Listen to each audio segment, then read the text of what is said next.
Welcome to WhiskyCast, cask strength conversation featuring news and interviews from the world of whiskey. I'm Mark Gillespie. This is episode number 887 for August 8th, 2021. Coming up in a few minutes. White oak is remaining very abundant. The total amount of white oak is increasing, but the amount of high-quality logs, 1 and 2 and select logs, is declining. The quality of low-quality and unmerchantable logs is increasing. So that should bring us a little bit of concern about the health of the supply for the bourbon industry. And I just think that making it the state tree will make people pay more attention. If you know what the official state tree of Kentucky is, give yourself a pat on the back. It's the yellow poplar, but forester Tom Kimmerer and some of his friends think there's a more logical choice for the Commonwealth, the American white oak. After all, it is one of the key elements in Kentucky's most well-known product, bourbon. Tom and his friends are kicking off a campaign to get state lawmakers to honor the white oak, and we'll talk about what that could mean on WhiskyCast In-Depth, along with his op-ed the other day in the Lexington Herald-Leader on Kentucky's future under climate change, as a potential home for refugees escaping its impact on coastal communities. That's just ahead, along with the What I'm Tasting This Week department, your voice, behind the label, and... Sadly, I wouldn't know the difference between a $58 bottle and a $5,800 bottle. The news is next on this week's WhiskyCast. And now, a message from Robin Redbreast. Ever wondered where Redbreast got its name? Well, let's go back to 1912 and be glad our bird-watching founder didn't spot the bar-tailed godwit that day. Proud sponsor of WhiskyCast. Redbreast. Pass it on. What do Japan and Scotland have in common? You guessed it, whiskey. That's why Dewar's brought these two cultures together in our newest cask series innovation, introducing Dewar's 8-year Japanese Smooth. We took the Dewar's you know and love and finished it in rare Mizunara oak casks for a complex and balanced Scotch whiskey like no other. Let's get started with the news. And I guess we could call the biggest whiskey story of the week Whiskygate. It comes out of one of the countless reports federal agencies have to file on a regular basis. In this case, one from the U.S. State Department Office of Protocol, outlining gifts given to federal officials during 2019 and what became of them. You see, it's common to exchange gifts during diplomatic events, but the U.S. has strict legal limits on what diplomats and other officials can do with the gifts they receive from other countries. Technically, those gifts are the property of the U.S. government and have to be turned over to the National Archives or another appropriate agency. Now, an official can keep it if the value is less than $390, or if it's worth more than that by reimbursing the government for the difference. Well, last Wednesday's report raised a lot of eyebrows because it noted that former Secretary of State Mike Pompeo received a gift from the Japanese government on June 24, 2019. A bottle of Japanese whiskey valued at $5,800. And the report noted that not only was the whiskey never turned over as required, but that there is an ongoing investigation into what happened to that bottle of whiskey. Now, here's where it gets a bit harder to figure out the story. You see, Pompeo was in Japan along with former President Donald Trump for the G20 summit that month, but the summit didn't actually start until June 28th, 4 days after the gift was received. And the New York Times reports Pompeo was actually in Saudi Arabia on the 24th. Now, it is common for aides to accept gifts on the boss's behalf, and that's what may well have happened in this case, though the boss is still on the hook legally for complying with the law. Pompeo is a paid contributor to Fox News these days, and in an interview with Fox News, the only time he's addressed Whiskygate since the report came out, he denied knowing anything about that whiskey. I have no idea. I assume it wasn't ever touched. It never got to me. I have no idea how the State Department lost this thing, although I saw enormous incompetence at the State Department during my time there. Had it been a case of Diet Coke, I'd have been all over it. But, I had no idea that this was missing, that there was an investigation I hear about. This is all just crazy talk. I have no idea where this thing... I'm happy to, if they want to give me a holler and help me, give me a holler. I'm happy to try and help them find it. Once again, that's former Secretary of State Mike Pompeo speaking on Fox News the other day. I should note that we did reach out to him directly for comment on the story, but received no response. In addition to the question of where that bottle went, a question just as key to whiskey lovers is, what was it? The answer? We don't know. That's because the State Department report only described it as a bottle of, quote, Japanese whiskey. I reached out to the spokesman for the Japanese embassy in Washington, but once again, no response yet. While Japanese whiskeys are in demand, neither Suntory nor Nikka had anything on the market back then with a specific retail value of $5,800. My educated guess? It could well have been one of the rare Kuruizawa distillery bottlings that are generating high prices on the auction market these days. I should note this is not the first time we have seen a story like this. Last November, we reported that Great Britain's Cabinet Office confiscated the Scotch Whisky Association's gift presented to Prime Minister Boris Johnson after the birth of his child in March of last year. It exceeded the UK's legal limit on gifts of £140, or about $183, and the SWA declined to share exactly what that gift was. Meanwhile, Scotland is preparing to remove most of its COVID-19 pandemic restrictions as of today. However, government officials are suggesting that masks will still be required in most public places through this winter, and will be evaluating the COVID caseload every 3 weeks to determine whether restrictions need to be put back into place. At least one distillery plans to start offering complete distillery tours again. Glengoyne will open for tours starting this Wednesday, with advance reservations required. In Australia, 60% of the country's population remains in lockdown, but Queensland officials have allowed the area around Brisbane to come out of lockdown. Masks will still be required in public, and there will still be limits on public gatherings for at least the next 2 weeks.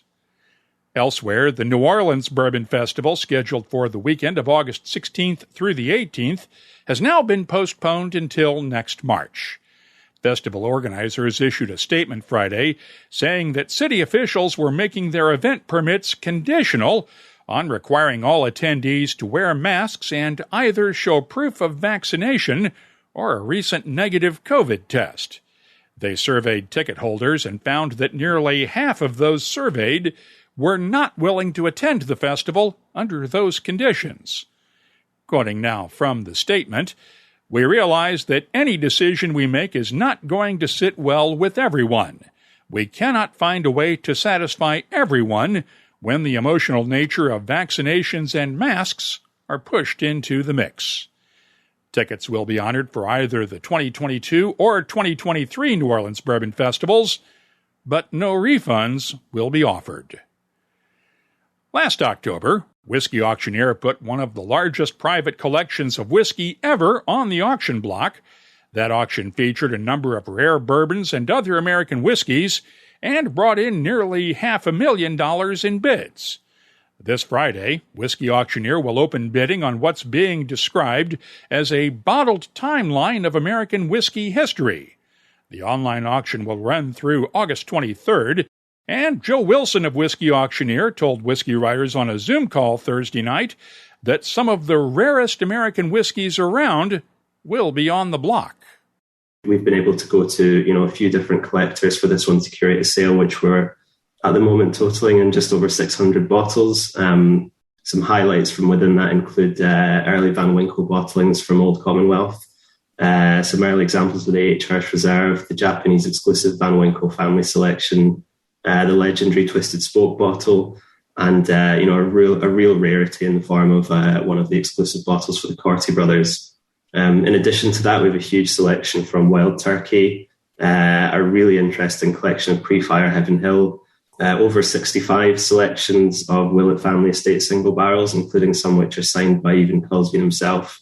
A kind of groundbreaking collection of Prohibition era medicinal pints, and a really incredible selection of pre-Prohibition vintage Old Overholt as well. So, this really is over 100 years of American history in a single auction. And I'll have my tasting notes later on for one of the whiskeys in that auction, a bottle of Old Vandegrift whiskey distilled in 1917, just before the start of Prohibition, and bottled 17 years later after the end of Prohibition. And speaking of old whiskeys, I've mentioned Gordon and MacPhail's upcoming release of an 80-year-old Glenlivet single malt on past episodes. To go along with that historic release, Gordon and MacPhail is releasing 7 other vintage Glenlivet single casks.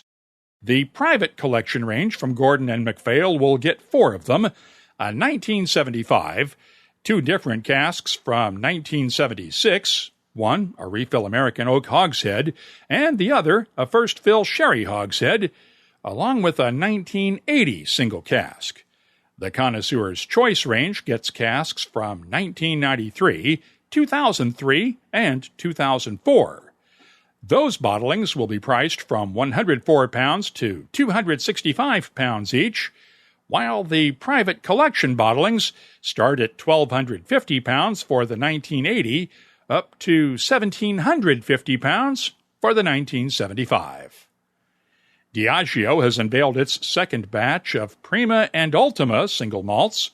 This year's batch was selected by master blender Maureen Robinson, and it includes the first cask ever filled at a Thrusk distillery when it opened in 1974, along with a 1984 Convilmore from the final year that Speyside distillery was open.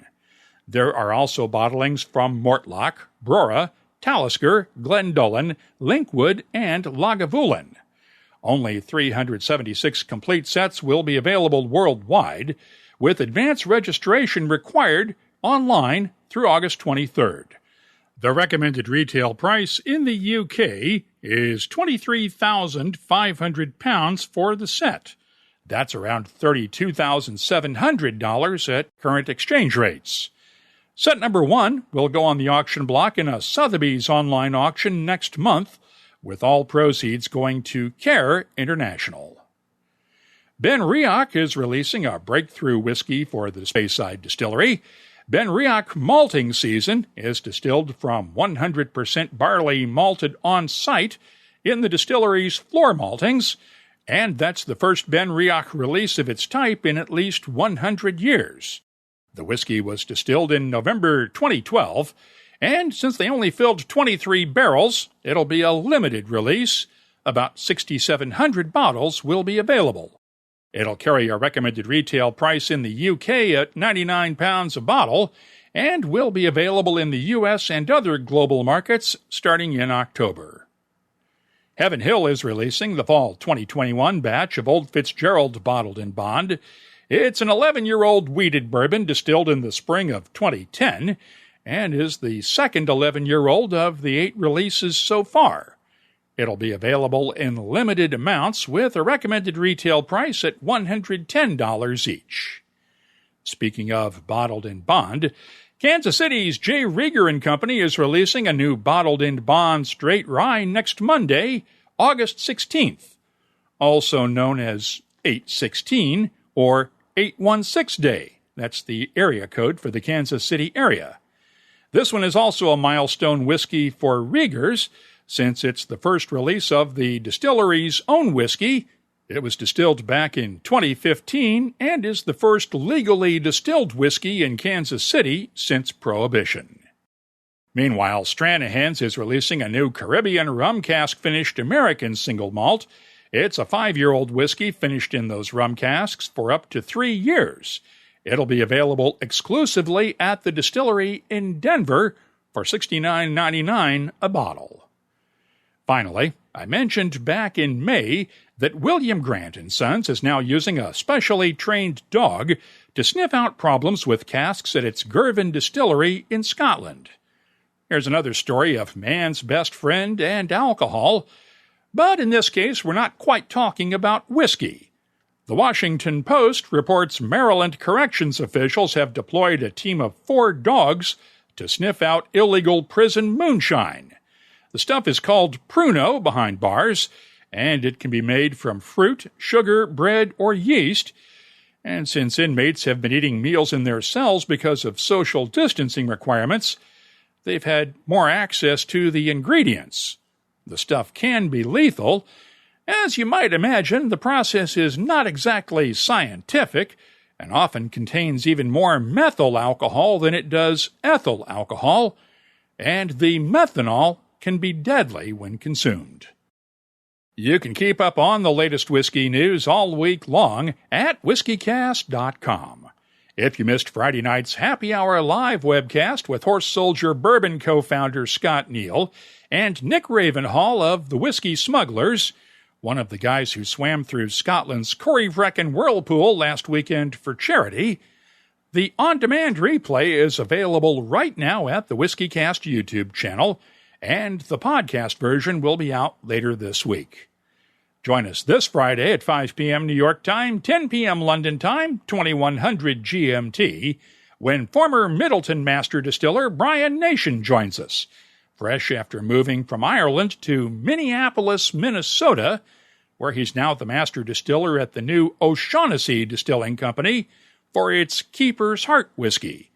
You can catch the fun on the WhiskyCast YouTube channel, our Facebook page, Twitter, and Twitch.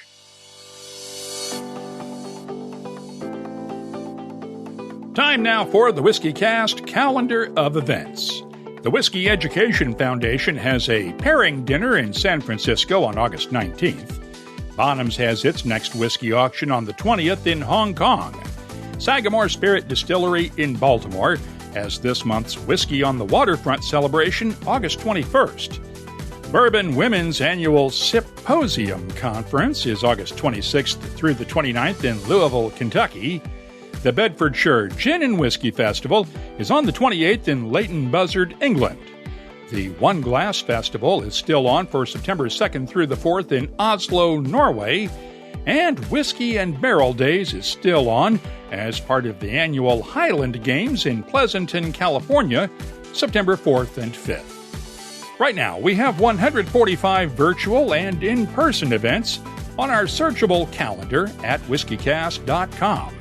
If you're responsible for organizing a whiskey event, please use that contact form at whiskycast.com to let us know about your event. We'll be glad to add it to the list. It's been 175 years and Dewar's continues to stay curious.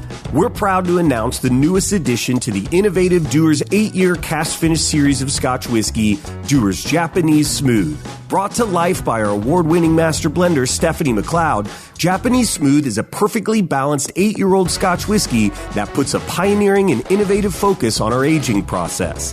After 8 years in Scotland, we blend, age again, then finish this whiskey in casks made from 200-year-old Mizunara oak trees. Rare, sure, but worth it. The Mizunara oak perfectly complements the tasty notes with Dewar's Scotch whiskey. Japanese Smooth is loaded with Dewar's signature honey and floral notes, with the Japanese Mizunara oak adding exotic sweet and spicy flavors. Curious? Try this one in a perfect Japanese highball or on the rocks. WhiskyCast In-Depth is brought to you by Oban and the Classic Malts lineup. This may sound a little unusual to those of you living outside the U.S. Then again, since politicians are involved, it might not. You see, practically every U.S. state honors different species as the state's official something or other. The official state flower, official state insect, official state tree, stuff like that. Often it's to recognize something that is native to the region.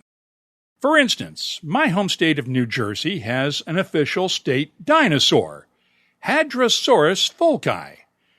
And if that name sounds a bit familiar, you've really been paying attention to the podcast. The name comes from Haddonfield, because just a mile or so away from our house was where the very first complete dinosaur skeleton was unearthed back in 1858. But that doesn't have anything to do with whiskey. Of course, Quercus Alba, the American white oak, does. And you might think that a state claiming to produce 95% of the world's bourbon would recognize the tree that all of its bourbon barrels come from. Sadly, Kentucky's official state tree is not the stately American white oak. But longtime forestry scientist and friend of WhiskyCast, Tom Kimmerer, wants to change that. He and a couple of colleagues are starting a campaign to get Kentucky's legislature to declare the white oak as the official tree of the Commonwealth. So, many states go through sequences of their emblems. The state tree of such and such a state often changes. The story in Kentucky is kind of interesting because the original state tree here was the Kentucky coffee tree, because it's the only tree named for Kentucky. And it's one of the rarest trees in North America. I mean, it's all over the place in the bluegrass, but you get outside the bluegrass and you don't see it at all. I know lots of foresters who've never seen it, but it's a wonderful tree and I've always loved it.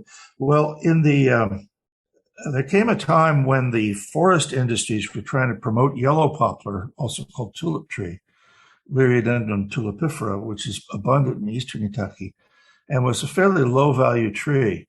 And so for 40 years, people went back and forth arguing about what should be the state tree. And finally, the state legislature was trying to attract a corporation from Canada to come to Hazard, Kentucky, and build a mill that would use yellow poplar wood. And so the legislature voted to change the state tree to yellow poplar. Well, that plant only lasted a few years. And now there's still some yellow poplar logging and some it's a merchantable tree. But compared to white oak, it's fairly trivial. The other thing about white oak is that white oak is our most abundant timber tree. If we look at the abundance of various trees in the state, red maple is the most abundant tree. It is in almost every state in the East. But in terms of quality trees for producing timber, it's the white oaks that win out. And it's not just the bourbon industry, the flooring industry, the furniture industry, they depend very heavily on oak. Now, they tend to lump red and white oak because once you build a floor out of them, they don't look much different. As we've discussed before, you can't use red oak for barrels because the whiskey will leak right out.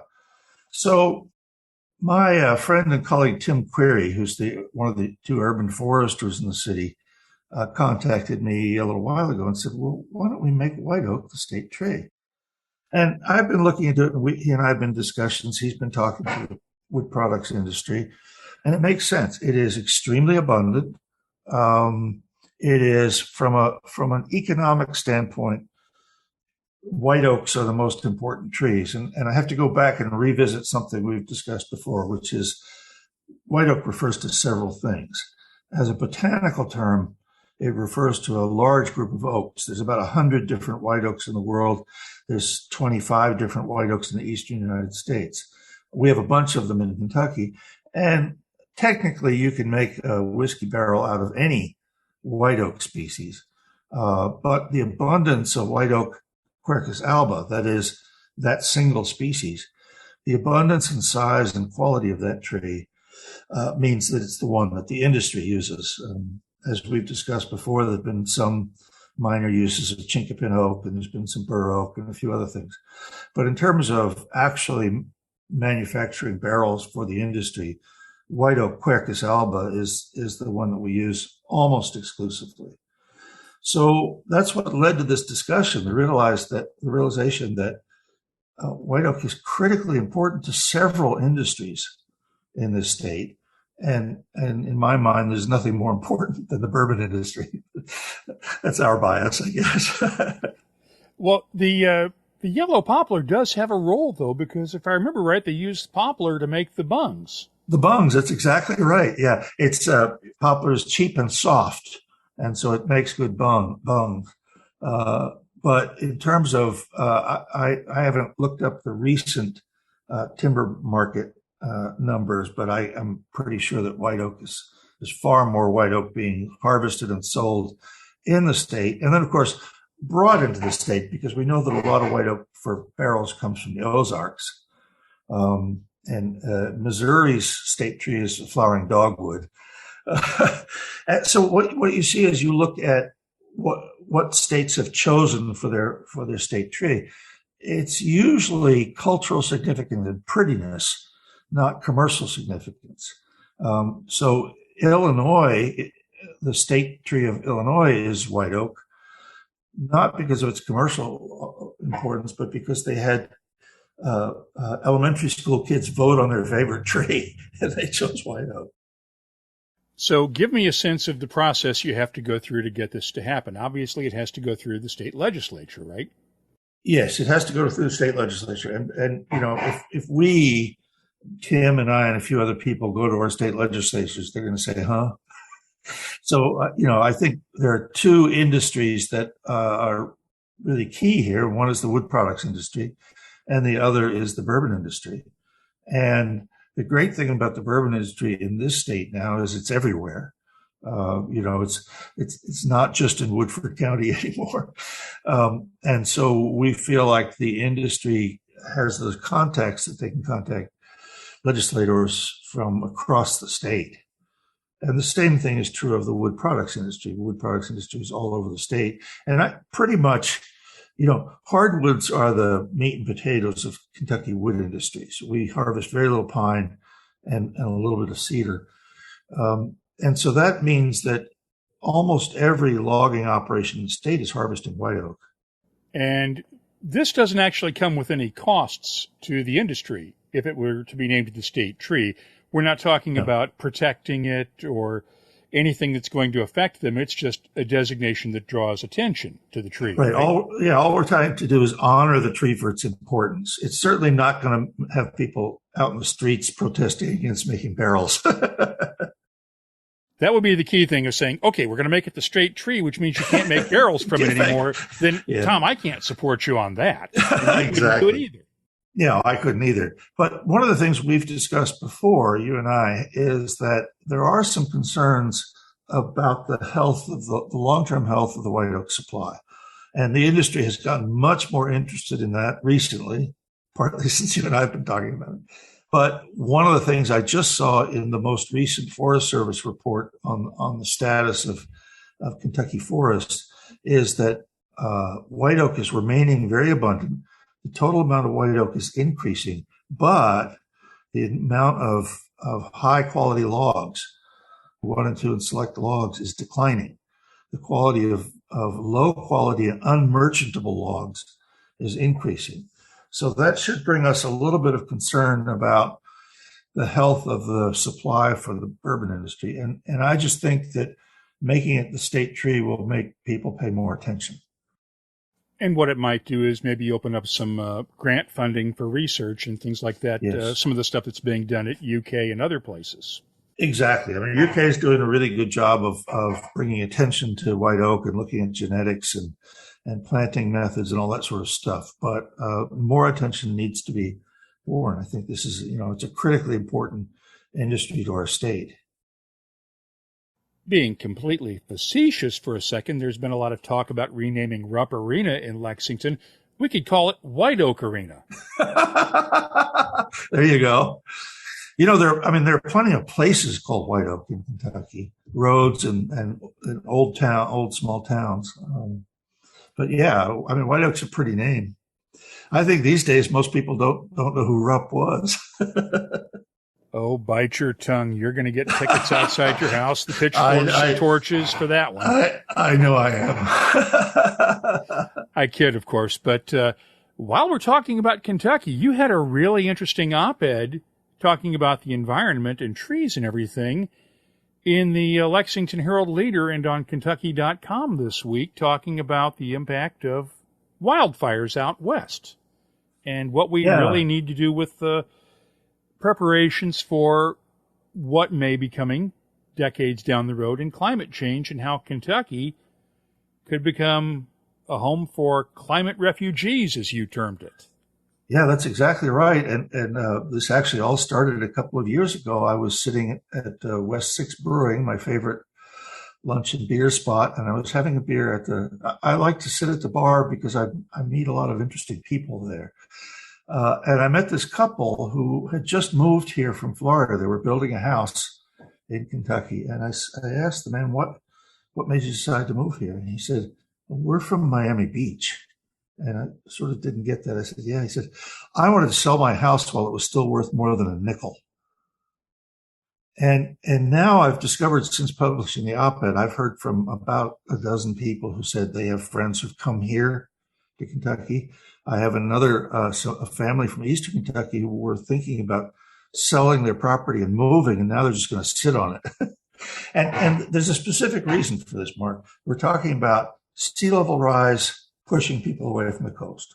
We're talking about the long-term drought in the Southwest and maybe in California, making the quality of life poorer for people. But in Kentucky, the environment in Kentucky has actually been improving. We've seen a moderate increase in nighttime temperatures, but we haven't seen the kind of big high temperatures during the day that the rest of the country has seen. Climatologists have called this the Ohio Valley climate hole, where it just hasn't changed much. And in fact, we're having an exceptionally cool summer. Here it is August in Kentucky, and I went out in the woods the other morning. It was 58 degrees Fahrenheit, and that's really cold for this time of year. Yeah. But the other long-term process that's happening is that we are in what climatologists call a pluvial, the opposite of a drought. It's a long-term period of excess rainfall. And we've had 13 years in a row of above normal rainfall. In fact, the Weather Service has changed the normals. But it's really wet here.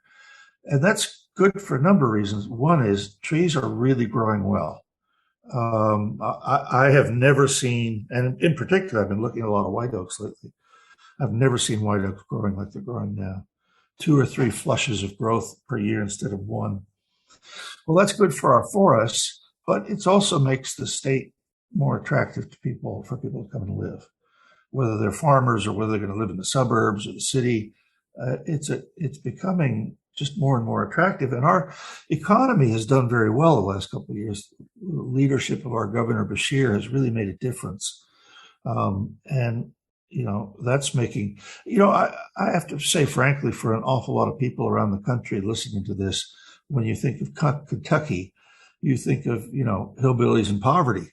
Well, we are hillbillies, but we're not really poor. I think it's the most beautiful place on the planet. I've lived here for almost 40 years. I came here with the intent of staying a couple of years and moving on someplace else, and I'm still here and I'm staying. It's a wonderful place to live.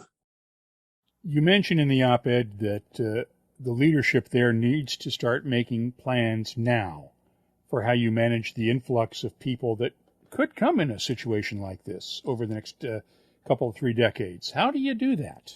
Well, I would say we have 2 problems. One is planning for enough housing.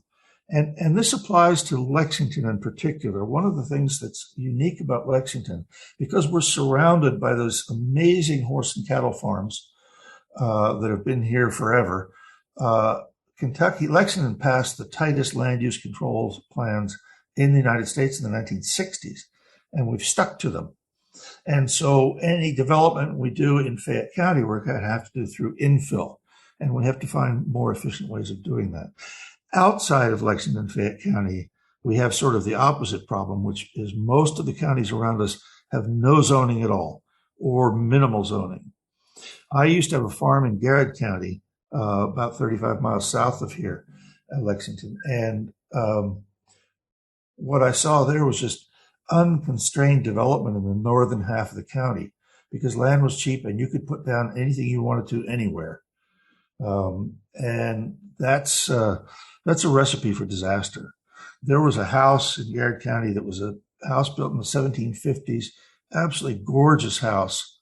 and somebody plunked a commercial truck garage right next to it. So these are the kinds of things we don't want people just flooding into rural counties and filling up space without some planning.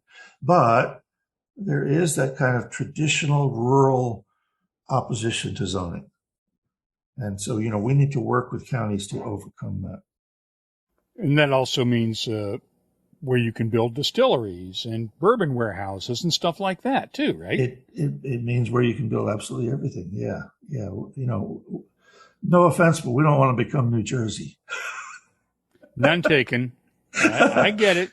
I lived in New Jersey when I was little. I love New Jersey. But I live here today, and I would agree with you on that. You've got to have some level of regulation, or it'll wind up like Houston, where we lived for a few years, which has no zoning, and you can build anything anywhere, and it has become a mess. That's exactly right. That's exactly right. Yeah. With apologies to my friends in Houston who still live there. Sure. It's a mess. But it also requires investments in schools, preparing for school growth or planning. Mm-hmm. There are lots of things besides the bourbon industry that you need to take into account here, right? Yep. You need to maintain roads without overdoing it. One of the things that I love about this city, Lexington, is that unlike a lot of cities, we never succumb to the temptation to punch a highway through the middle of the city, which has ruined a lot of cities. I used to live in Rochester, New York, just absolutely ruined by a couple of highways through the middle. We haven't done that.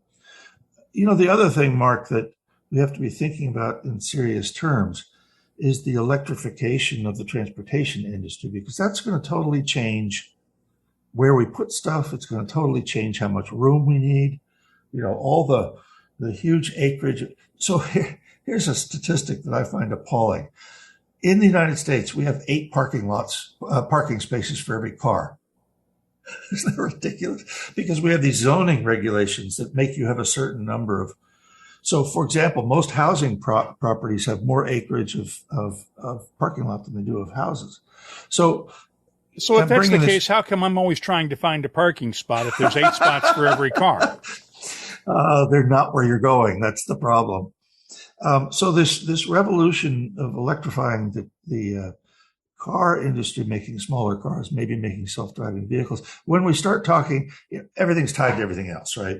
So when we start talking about Kentucky being an attractive place for climate refugees, and that we have to do more planning and zoning, we also have to think about the fact that we're going to see major changes in how we get around, and that's going to impact land use. I estimate that there's about 200 acres of used car sales lots that are going to go away. Which would be a good thing in many cases, but it also means you're going to have impact on the utilities. If you're going to electrify transportation infrastructure, you've got to run more lines and build those charging stations where the gas station is now. Yeah, that's exactly right. Yeah. And go ahead. I have done some consulting for LG and KU, our local utilities in Lexington and Louisville, and I have to say, they're not sitting back thumbing their fingers. They know what's going on and they're working on it. KU has built 2 substantial utility scale solar plants, one next to one of the coal-fired plants, and the other one, and this is kind of interesting, is in a little town called Simpsonville. They've started installing solar panels that then feed into the grid. And the way that works is I buy shares of solar energy from KU. And every time 5 or 6 more people buy shares, they add another set of panels. So it's kind of self-funding. Now, the electrons that are coming into my house are not the ones that are being made in Simpsonville, but they're on balance, it's the same. So I like to say, even though I live in an apartment that's on the grid, I get 100% solar. Now, all they have to do is put some wind plants in around the state capitol in Frankfurt, and you could run the entire city. That's the only place we have any wind is around the politicians. As you probably know, these states in the Mississippi plain, leading from really Kentucky on south to Mississippi, really don't have any wind. This is from a few years ago, but there was a study done saying you could not build any commercial wind power in Kentucky. So Kentucky Utilities buys a lot of wind power, but they buy it from Indiana. Plenty of hot air in Indiana, too. So. Yeah. And I'm from Indiana, so I can say that. But what does this mean for distilleries, though? What do we, if you don't have wind power, we've talked in the past about distilleries that are turning some of their waste products into methane to run boilers and stuff off of. And that doesn't always work on the scale they need. But how do we make the distilleries more energy efficient? Well, for one thing, I think solar is going to be, the best option for Kentucky. Now, the interesting thing is that brings up a land use conflict, which is that solar arrays occupy land. And we just had a big argument about a solar plant that was proposed for Clark County, just east of here. Well, Clark County is prime agricultural land, and we shouldn't be giving that up. We have plenty of land in Kentucky that is marginal farmland, and that's probably better to use. But if you look at some of the distilleries have quite a bit of land themselves, and they could have a mix of, I realize the distilleries are not for the most part growing their own crops, although some of them are and more starting to, but you could have a mix of solar and grain crops in a facility that would blend quite well. We're also finding out that cattle or sheep and solar energy go very well together, that you can put up solar panels in a pasture and the cattle or sheep can graze underneath it and live in the shade. And so they do better. You just have to have the panels high enough. Interestingly, Kentucky Utilities at their E.W. Brown, their large-scale solar plant, is using sheep from Shakertown to graze so they don't have to use mowers. Double benefit. No emissions from the mowers, and you feed the sheep. And I think, when it comes to the distillery industry, y'all have a long history of innovation, of figuring stuff out. And I see the industry making this transition to better energy use as something sort of almost natural for the industry. You know what might make sense on all these rickhouse roofs? Put solar panels on them. That would absolutely make sense because the rick houses are tall and you're going to put the panels up. I really think that before we start using land, especially agricultural land, we need to cover every roof with solar panels. And the cost of doing that has come down so much. Tesla is now installing for homes. Tesla is now installing basically solar panels that look exactly like roofing panels, and they're really kind of attractive.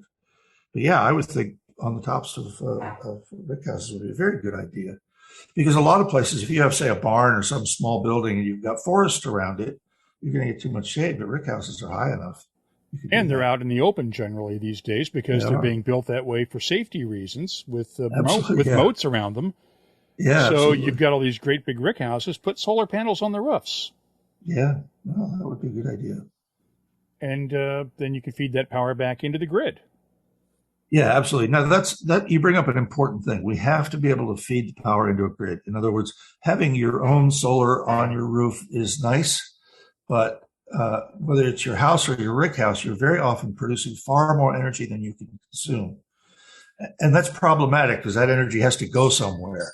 You can't just have your solar panels feeding into nothing.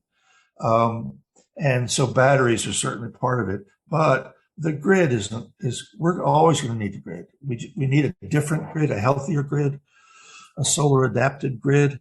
But you're right. It doesn't make sense for, let's say, for a rick house to feed that electricity directly into the distillery. It makes more sense to put it into the grid. Especially since the rick houses are on lots that may be 20, 30 miles away from a distillery. Exactly. You feed those into the grid, but if you have a distillery where you can put a panel or two in, at least you can run the visitor center off of it. Yeah, that's right. That's right. The Cincinnati, I'd love to see this in the parking lots. The Cincinnati Zoo parking lots are all, the cars all parked underneath solar panels. And that has a double benefit. They're feeding electricity into the zoo, and you get to park your car in the shade. And now as more electric cars come along, you'll be able to, you get out of your car, you plug your car in, it gets solar from right above, and you go into the zoo. That would be a great thing for distilleries to do. I think it'd be a great idea. So what are you drinking these days, Tom? I was afraid you're going to ask me that. Pretty much beer. Hey, it's still hot. It's August. Yeah, I get it completely. On a hot day, cold beer makes perfect sense. Yeah, that's exactly right. Besides, West Six Brewing makes a lot of barrel-aged brews. Some of their best beers are barrel-aged. They've got almost a rick house behind the brewery. They're using plenty of local barrels for that good use. Tom Kimmerer's op-ed column in the Lexington Herald-Leader is available online, and we've included a link in the show notes for this episode at whiskycast.com, along with a link to Tom's website if you're interested in learning more about the campaign to declare the American white oak as Kentucky's official tree. That's WhiskyCast In-Depth, brought to you by Oban. Every sip of Oban is like a postcard. Oban's single malt Scotch whiskey is offering the chance to immerse yourself in Oban and the whiskey-making process through the Oban Abode experience. 2 winners will receive a trip to Scotland to stay in the Oban Abode, located just steps from the distillery. To learn more and enter, visit obanabode.obanwhiskey.com. You'll find complete rules at the website. The What I'm Tasting This Week department is brought to you by Sagamore Spirit. Let's start off with one of the new whiskeys announced this week. Basil Hayden Toast is a bourbon made with brown rice in the mash bill and a mix of toasted and charred barrels in maturation. It's bottled at 40% ABV.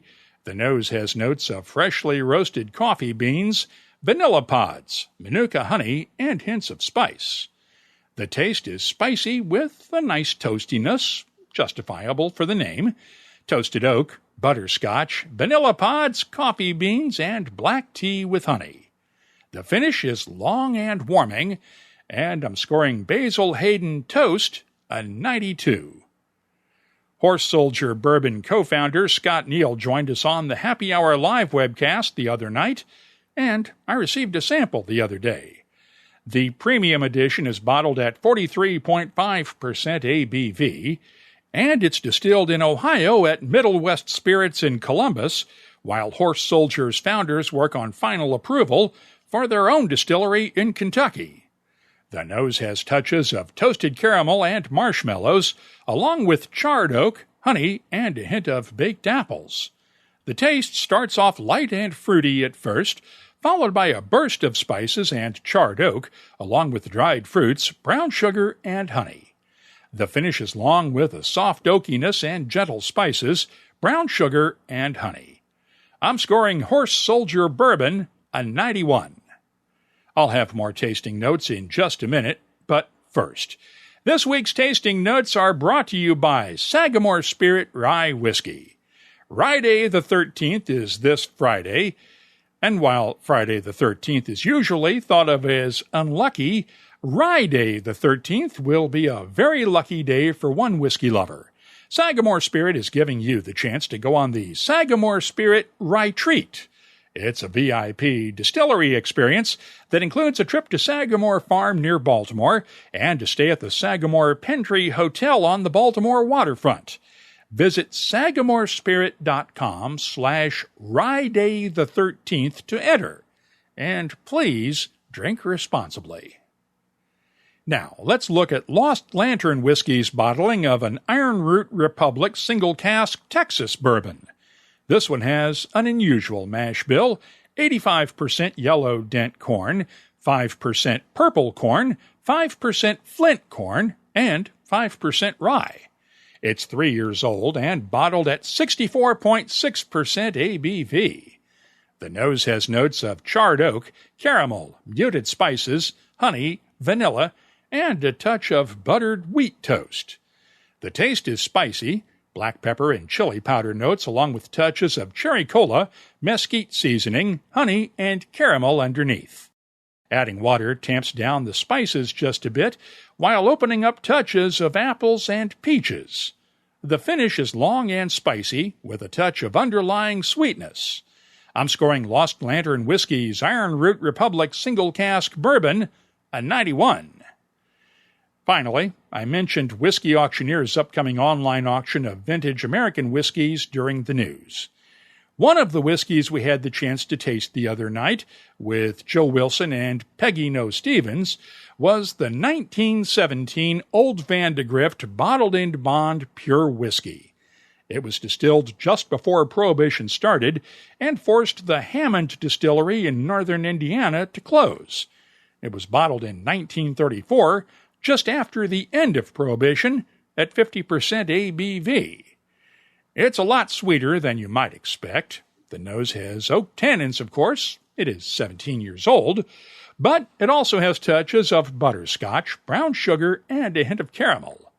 The taste has spicy notes of chili powder and black pepper, complemented nicely by caramel, red apples, a hint of brown sugar, and a subtle oakiness.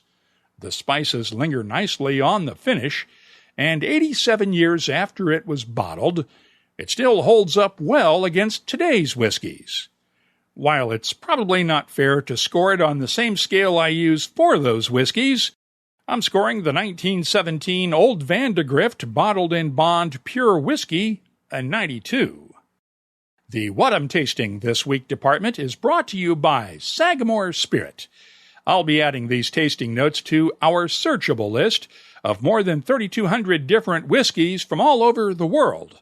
Check it out this week at whiskycast.com. And now, a message from Robin Redbreast. Small batch. How would you describe it?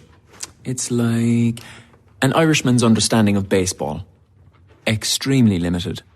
Proud sponsor of WhiskyCast. Redbreast. Pass it on. Let's open up the inbox now for your voice. Longtime listener Ken Goldenberg in Southern California shared this comment on last week's interview with Jack Daniel's historian Nelson Eddy. Great episode. Please do more like this. Instead of a theater movie about Jack Daniels, I would rather see a multi-part series on Netflix or Disney Plus that spans the lives of both Jack and Nearest. Just too much story there for one movie. Thanks, Ken. After I shared the postponement of the New Orleans Bourbon Festival on social media this weekend, there were, as you might expect, a number of comments. From Rick Van Ravenhorst at Van R. Rick on Twitter, "That's embarrassing. It's too bad they couldn't host it anyways and just keep the knuckle draggers on the outside of the gate." Tom at the Tracer Bullet tweeted, "This is why we can't have nice things. Just wear a mask. It's not difficult." And Curtie at Boozy Brown Girl tweeted this, "Ugh, why? I'm not surprised, but I'm pissed." After I retweeted the link to Tom Kimmerer's Lexington Herald-Leader commentary the other day, at Bunkai H tweeted this, "I'm thinking of buying tropical beachfront property in Ontario near Hudson Bay. Wish I was just kidding." And finally, Phil Collin at Derby City Phil in Louisville tweeted this comment that ties in perfectly with our discussion a few minutes ago about Kentucky's state tree. Kentucky has an endless selection of custom license plates that honors everything from autism awareness to the Chiropractic Association, but Zippo commemorative plates celebrating the state's bourbon heritage and industry. I think I've found my next passion project. Phil, I suspect there is probably something there about not wanting to connect cars and whiskey behind that, but it's not a bad idea. If you have something you'd like to share with whiskey lovers around the world, you can always get in touch with us on Twitter, Facebook, or Instagram at WhiskyCast. The email address is comments@whiskycast.com. Let's close the show now with Behind the Label, our look at the history, science, and all those other things that make the world of whiskey unique. It's brought to you by Writer's Tears. You are probably used to thinking of stills as falling into two types, the classic pot still and the tall, towering column still. But there have been many, many different still designs over the years. For instance, the three-chamber still was popular with some North American distillers back before Prohibition, and it was used at one of North America's largest distilleries, the Hiram Walker Distillery in Windsor, Ontario. Mash goes into each of the three chambers, and after each run, the bottom chamber is emptied out, and mash from the upper chambers moves down one step, while a fresh batch goes into the top. Todd Leopold of Leopold Brothers in Denver discovered drawings for the three-chamber design several years ago and commissioned Vendome to build one for him.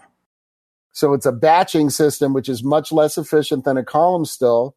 But more importantly, instead of getting just 90 seconds of steam treatment, each one of those mashes, by the time it's moved into all three chambers, it's got 90 minutes of steam treatment at much, much higher temperatures because, as I mentioned at the start, there's 10 feet ahead, 10, 12, 15 feet ahead, depending on the design of the still. And that raises the temperature in that bottom chamber. And what that does is it extracts a lot more things that are soluble in water. And what that means are oils. So the way I like to describe it is it's an oil extraction machine. So what that does is it makes it, at the time they would market it as heavy-bodied whiskey. And it's unbelievably oily and unctuous. And that, of course, holds all the flavors onto your palate. It makes it so the finish lasts for days. But more importantly, in my mind, it's pulling out beautiful notes that you won't get into the distillate using a pot or a column. Todd Leopold joined us a couple of weeks ago on the Happy Hour live webcast to discuss the three-chamber still and the rye whiskey he makes in it. You can watch that webcast and see a graphic explaining just how it works at the WhiskyCast YouTube channel. If you have something you'd like us to look at on an upcoming episode, just use the contact form at whiskycast.com to get in touch with us. Behind the Label is brought to you by Writer's Tears. Writer's Tears Copper Pot, a rare style of Irish whiskey with a creative twist. A unique triple-distilled blend of single-pot still and single-malt premium Irish whiskies. Writer's Tears Copper Pot. Do you dare to be creative? That's all for this edition of WhiskyCast. You'll find links for the stories in this episode in our show notes at whiskycast.com.